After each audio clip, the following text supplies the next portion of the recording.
আমেরিকার বিলিয়ন ডলারের air defence পেট্রিয়টকে স্রেফ খেলনার মতো বোকা বানিয়ে কিভাবে সৌদি আরবের সবচেয়ে বড় তেল শোধনাগার আরামকোতে দাউ দাউ করে আগুন জ্বালিয়ে দিচ্ছে হুতি বাহিনী। শত শত বিলিয়ন ডলার খরচ করেও কেন সৌদির আকাশ আজ সম্পূর্ণ অরক্ষিত।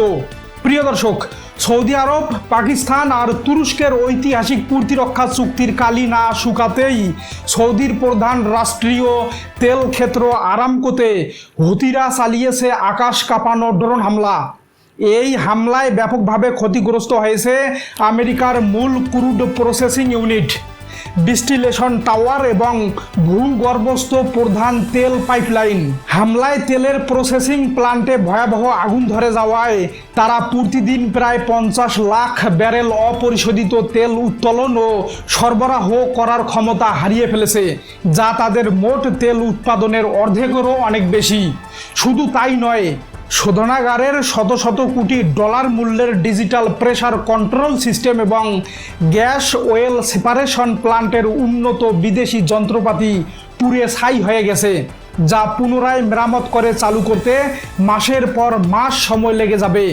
আন্তর্জাতিক বাজারে এই খবরের পর জ্বালানি সরবরাহ ব্যাহত হওয়ার ভয়ে অপরিশোধিত ক্রুড অয়েলের দাম এক রাতেই লাফিয়ে 15 থেকে 20% বেড়ে গেছে, যা বিশ্ব অর্থনীতিতে বিরাট বড় ধস নামিয়েছে। প্রিয় দর্শক, চলুন একটু জেনে নেওয়া যাক ইরানের পর কেন ইয়েমেনের হুতিরা সৌদির ওপর এই ধ্বংসাত্মক হামলা চালাচ্ছে। ইয়েমেনের হুতিরা সৌদি আরবের ওপর একের পর এক মিসাইল আর ড্রোন হামলা চালিয়ে পুরো বিশ্বকে কেন চমকে দিচ্ছে। আমেরিকা আর পশ্চিমা বিশ্ব থেকে কোটি কোটি ডলার খরচ করে কেনা পেট্রিয়ট মিসাইল ডিফেন্স সিস্টেম থাকা সত্ত্বেও সৌদি আরব কিছুতেই এই হামলাগুলো আটকাতে পারছে না। এর আসল কারণ হলো হুতিদের বুদ্ধিমান কৌশল। তারা একই সাথে অনেকগুলো সস্তা ড্রোন খুব নিচু দিয়ে উড়িয়ে নিয়ে আসে, যাকে বলা হয় সোয়ার্ম ড্রোন। আমেরিকান দামি রাডারগুলো নিচু দিয়ে আসা এতগুলো ছোট ড্রোন একসাথে ধরতে পারে না। আর সৌদি আরব যখন সস্তা ড্রোন ধ্বংস করতে গিয়ে তাদের কোটি কোটি টাকার মিসাইল শেষ করে ফেলে, ঠিক তখনই হুতিদের আসল ভয়ঙ্কর মিসাইলগুলো ডিফেন্স সিস্টেম পার হয়ে গিয়ে সৌদির লক্ষ্যবস্তুতে আঘাত হানে। প্রিয় দর্শক, এই প্রযুক্তিগত দুর্বলতার কারণে সৌদি আরবের অর্থনীতি আর সবচেয়ে বড় শক্তির জায়গা তেলের রিফাইনারিগুলো ধ্বংস হয়ে যাচ্ছে। ইয়েমেন সীমান্ত থেকে অনেক ভেতরে থাকা আরামকো তেলের কারখানাগুলোতে ড্রোন আশ্রে পড়ার সাথে সাথেই আগুনের লেলিহান শিখা ছড়িয়ে পড়েছে। বিশ্বের অন্যতম প্রধান এই তেল শোধনাগারগুলোতে আগুন লাগার কারণে সৌদির প্রতিদিন লাখ লাখ ডলার ক্ষতি হচ্ছে, আর আন্তর্জাতিক বাজারে তেলের সাপ্লাই বন্ধ হওয়ার ভয় তৈরি হচ্ছে। পুরো পৃথিবী অবাক হয়ে দেখছে যে দেশকে আমেরিকার সুরক্ষার কারণে সবচেয়ে নিরাপদ ভাবা হতো, সেই সৌদি আরবের মূল আয়ের উৎস আরামকো তেল ক্ষেত্র আজ ধোঁয়ায় ছেয়ে গেছে। এখন মূল প্রশ্ন হলো, ইরানের পর কেন হুতিরা সৌদি আরবের ওপর এই ভয়াবহ তাণ্ডব চালাচ্ছে?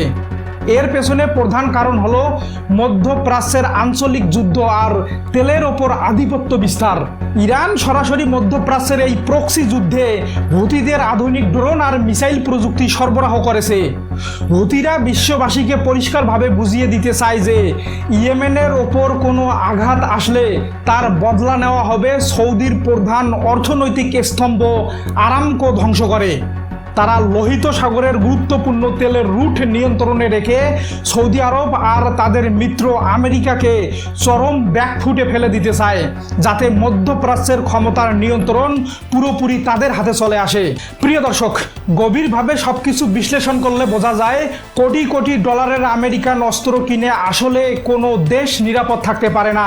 আমেরিকার তৈরি অকার্যকর এয়ার ডিফেন্সের উপর অতিরিক্ত ভরসা রেখে সৌদি আরব আজ চরম বিপদে পড়েছে।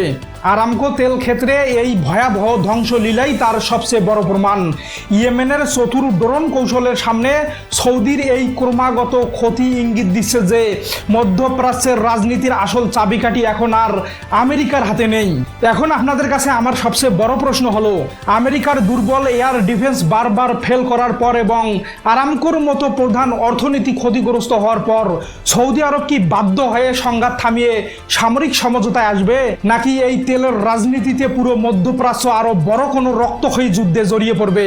আন্তর্জাতিক রাজনীতি ও সামরিক ছকের এই খেলায় আপনার মতামত কি তা নিচে কমেন্ট সেকশনে অবশ্যই জানাবেন। আর বিশ্ব রাজনীতির এমন সব নিরপেক্ষ ও নিখুঁত ইনসাইড অ্যানালাইসিস সবার আগে পেতে আমাদের সাথেই থাকবেন।